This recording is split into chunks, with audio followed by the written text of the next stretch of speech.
ഉദിപ്പൊനാത്ത് ഉദിഭാഗവാന്റെ മൂന്നു മാന്ത്രിക്കണ്ണിലെ ഇളങ്കു പോലെ പൊട്ടി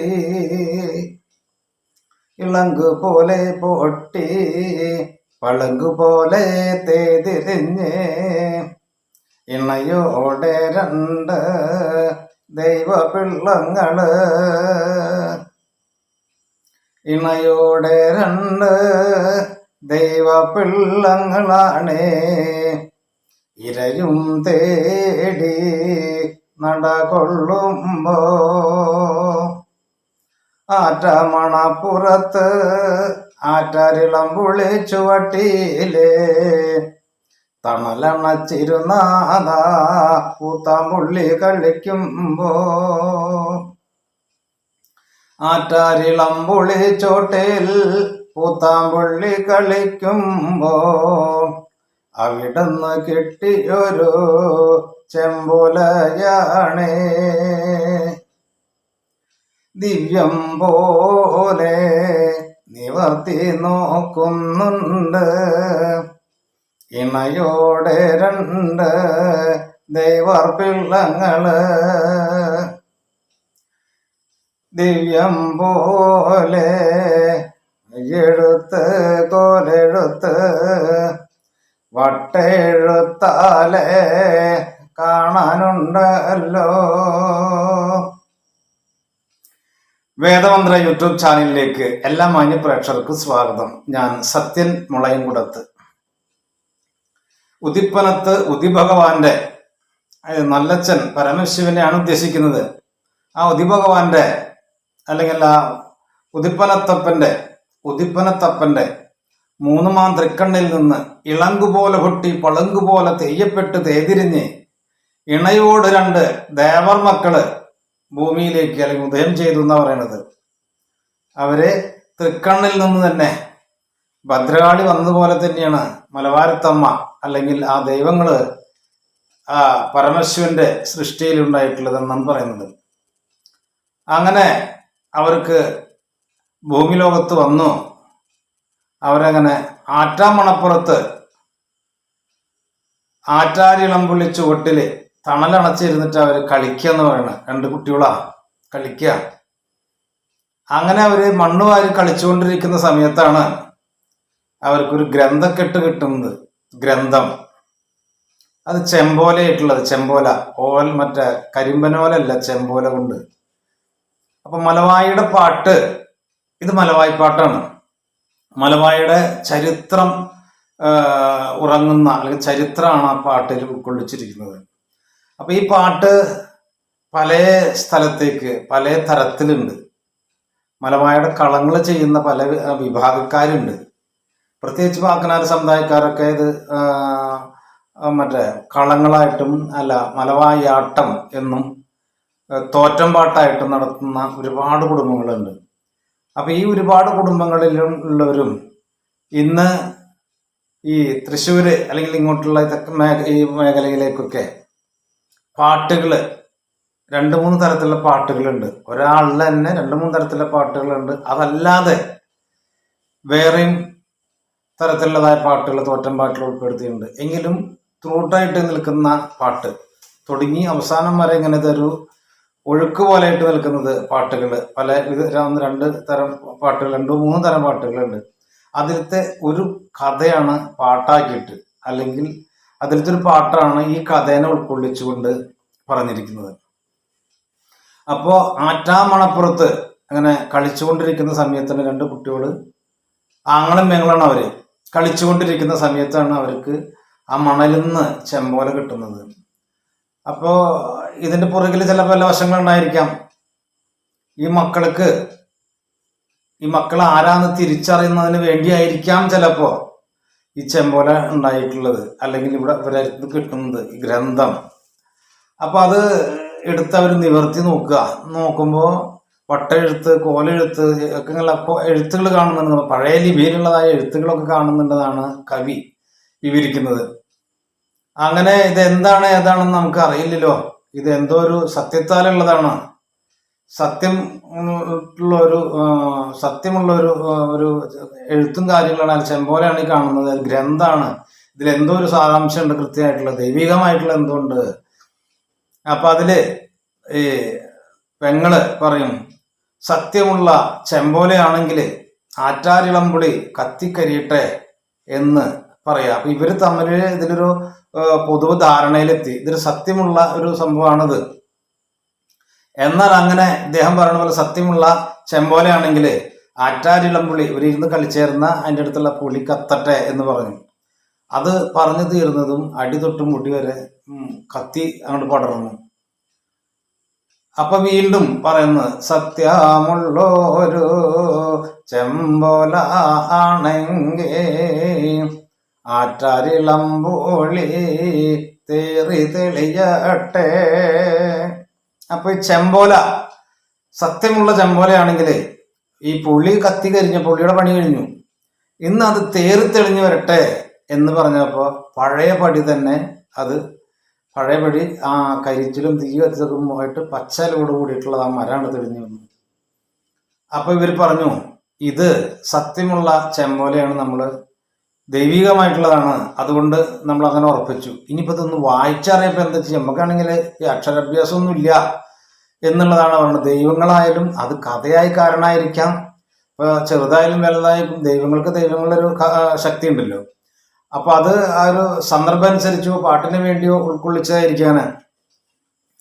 അങ്ങനെ ഈ ദൈവങ്ങൾ പറഞ്ഞു. അപ്പം അവര് പറഞ്ഞങ്ങനെ ദേവലോകത്ത് ചെന്നിട്ട് നമുക്ക് അന്വേഷിക്കാന്ന് പറഞ്ഞു. അങ്ങനെ ദേവലോകത്ത് ചെന്നിട്ട് അവിടുത്തെ ദേവചാരീനെ വിളിച്ച് കാര്യങ്ങൾ പറയാം.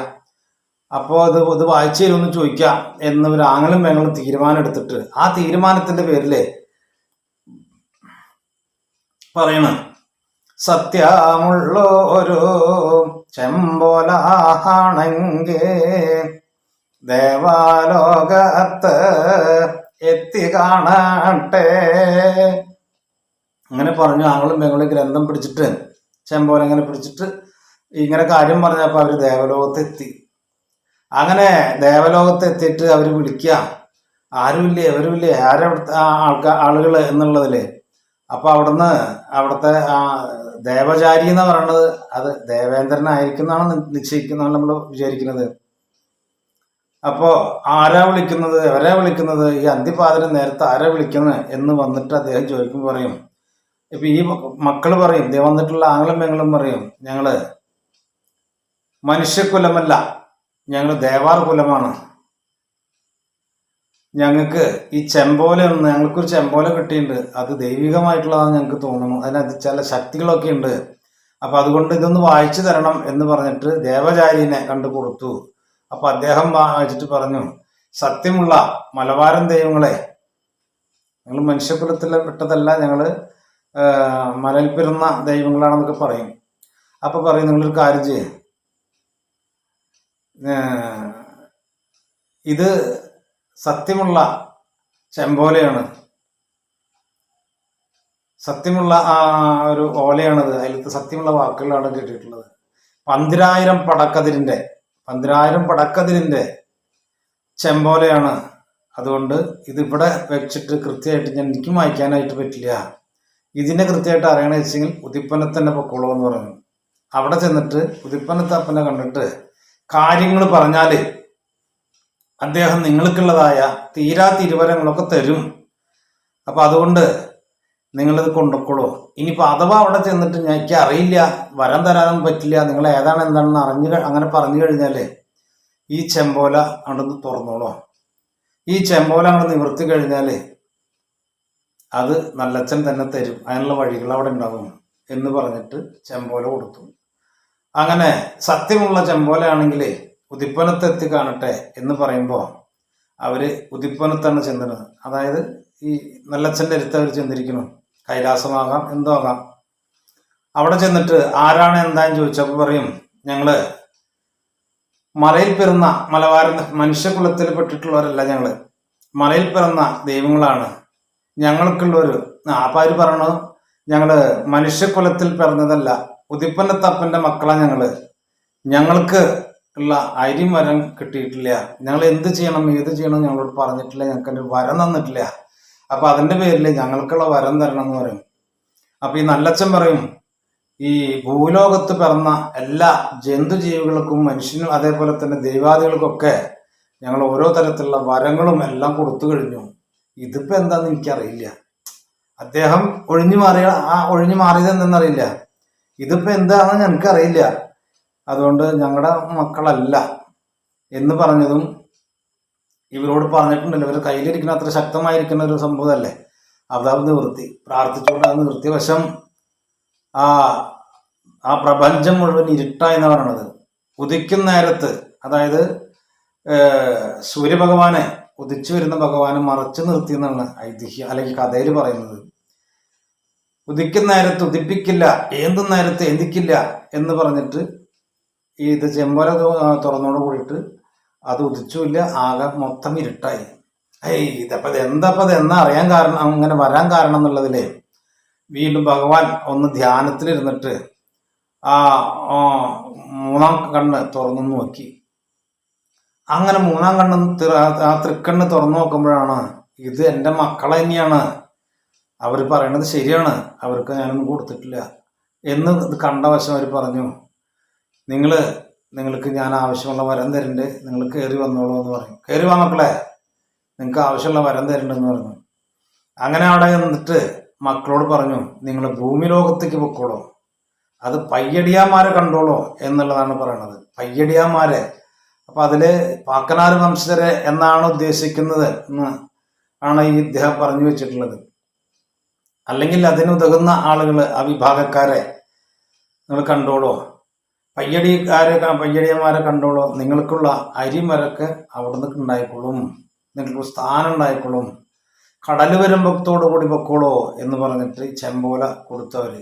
ആ ചെമ്പോല കൊടുത്ത് വീണ്ടും അവര് അത് വാങ്ങി കണ്ണടച്ച് തുറന്നതും അവര് ഭൂമി ലോകത്ത് എത്തി തന്നെ പറയുന്നത്. ഭൂമി ലോകത്ത് എത്തി, അതും കല്ല് ഇടിഞ്ഞ ഒരു മല, ആ മലയുടെ അടിവാരത്തിന് അത്ര ചെല്ലുന്നത്, കണ്ണെത്താ ദൂരം അല്ലെങ്കിൽ അത്രയും വിസ്തൃതമായിട്ടുള്ളതായ ആ മലയുടെ അരികെയാണ് അവർ ചെല്ലുന്നത്. അപ്പോ ഈ മല കണ്ടപ്പോ പറഞ്ഞു, കല്ലടിഞ്ഞ ഓരോ മലവാരം കണ്ടപ്പോ കല്ലടി കോടുമല എന്നും വിളിച്ചു, കേൾക്കണം കേളേണം കാലാഞ്ചേരി നേരങ്ങിളെ മലമുകളിലൊന്ന് കേറി നോക്കാടാ, കല്ലടി കോടുമല മുകളിലും കേറിയവരെ മലമുകളാകെ നടന്നു കണ്ടവരെ, കല്ലടി കോടുമല 42 മൂല നടന്നു കാണുന്നു മലവാരം ദൈവങ്ങള്. അപ്പൊ ആ നല്ലച്ഛൻ പറഞ്ഞ പ്രകാരം അവര് വന്നെത്തിയതോ അവർക്ക് വേണ്ടപ്പെട്ട സ്ഥലത്തേക്കാണ് അവർ എത്തിയത്, അല്ലാണ്ട് അവിടെ ഇവിടേക്കല്ല എത്തിയത്. അവർ വേണ്ടപ്പെട്ട സ്ഥലത്തേക്കാണ് അവർ എത്തപ്പെട്ടത്. ആ മല കണ്ടു, കല്ലിടിഞ്ഞൊക്കെ മല. അപ്പൊ അങ്ങനെ കണ്ടപ്പോ അതിനെ കല്ലടിക്കോട് മല എന്ന പേരും വിളിച്ച് അവര് മലയാക്കി കയറി. അതിന് 42 മൂല ഉണ്ടെന്ന് പറയണത്. ആ 42 മൂലയും നടന്നു കണ്ടു. അപ്പൊ ഈ പെങ്ങള് പറയണ്, കേൾക്കണം കാലാഞ്ചേരി നേരാങ്ങളെ നമുക്ക് ഇരിക്കാൻ വെച്ചെങ്കിൽ ഇരിപ്പിടല്ല, നമുക്കൊരു കാര്യം ചെയ്യാം, നമ്മുടെ ഇരിപ്പ് ഇവിടെ തന്നെ ഉറപ്പിക്കാന്ന് പറഞ്ഞു. അങ്ങനെ 5000 കല്ല് കൊണ്ട് അടിയും പണി തീർത്തു, 3000 കല്ല് കൊണ്ട് മുകളും തീർത്തവരെ, കരിങ്കല്ല് കൊണ്ടോരോ കരിങ്കോട്ട പണി തീർത്ത് പടിഞ്ഞാട്ടും തിരിഞ്ഞ് കുടിയിരുന്നു. കല്ലടിക്കോട് കരിനീലി എന്നാണ് നേരാ പെങ്ങൾക്കോ പേരും വിളിച്ചു. 18 കള്ളാടി എന്നാണേ നാമധേയം, നേരാങ്ങിളയ്ക്കും പേരും വിളിച്ചു. അപ്പോ ഇവര് ഈ കല്ലടിക്കോട് മലയുടെ മുകളിൽ കയറിയിട്ട് അവന് നടന്ന് കണ്ടപ്പോ ഇവർക്ക് തോന്നി നമുക്കുള്ളൊരു സ്ഥാനം ഇവിടെയാണ്. അപ്പൊ അതിനനുസരിച്ച് പറഞ്ഞ രീതിയിലുള്ളതായ കരിങ്കല്ലൊക്കെ കൊണ്ട് കരിങ്കോട്ടെ കൂട്ടിയിട്ട് ഈ ആങ്ങളും പെങ്ങളും പടിഞ്ഞാട്ടും തിരിഞ്ഞ് പടിഞ്ഞാറൻ കടലിലേക്ക് ഇരുകാലം നീട്ടി മലയിലേക്ക് മുതുകും ചാരി ആണ് അവരുടെ ഇരിപ്പ് എന്നുള്ളതാണ് പറയണത്. അപ്പൊ മലബാരത്തമ്മ, അതായത് ഈ നേരാങ്ങള മലബാരത്തമ്മ അല്ലെ കല്ലടിക്കോട് കരിനീലമ്മ, അതും കള്ളാടി മുത്തപ്പൻ നേരാങ്ങളെയും കൂടിയിട്ടാണ് ഇവര് ഒരുമിച്ച് നടന്നിരുന്നത്. ആ ഒരുമിച്ചാണ് അവര് അവിടെ കുടിയിരുന്നതും. അപ്പൊ ഇതാണ് മലബാരത്തമ്മയെ സംബന്ധിച്ചുള്ള ആദ്യത്തെ ഒരു വാചകം, അല്ലെങ്കിൽ വന്നിട്ട് അവർ കുടിയിരുന്നിട്ടുള്ളതായ ഒരു സ്ഥാനം. കല്ലടിക്കോട് കരിമലയിലാണ്, കല്ലടിക്കോട് ആ മലമുകളിലാണ് അവർ കുടിയിരുന്നത്. ആ മലബാരത്തമ്മയ്ക്ക് 28 മൂർത്തിയുള്ളതായ സംരക്ഷണത്തോട് കൂടിയിട്ട് അത്രേ രാവോട് പകലും പകലോട് രാവും ഒരു നടക്കുക. അപ്പോ ഇതിന്റെ ബാക്കിയുള്ളത് വേറൊരു സമയത്ത് പരിചയപ്പെടുത്തുന്നതാണ്. അപ്പോൾ ഈ മലബാരത്തമ്മയുടെ ഈ പാട്ടുകളാവട്ടെ കഥകളാവട്ടെ പലരും കേട്ടിട്ടുണ്ടും പലതരത്തിലായിരിക്കും, എങ്കിലും എനിക്കറിയുന്ന തരത്തിൽ ഞാനത് പരിചയപ്പെടുത്തി. മലബാരത്തമ്മയുടെ ഈ കഥ നിങ്ങൾക്ക് ഏവർക്കും ഇഷ്ടപ്പെട്ടിട്ടുണ്ടെങ്കിൽ ലൈക്ക് ചെയ്യുക, ഷെയർ ചെയ്യുക, സബ്സ്ക്രൈബ് ചെയ്യുക. നന്ദി, നമസ്കാരം.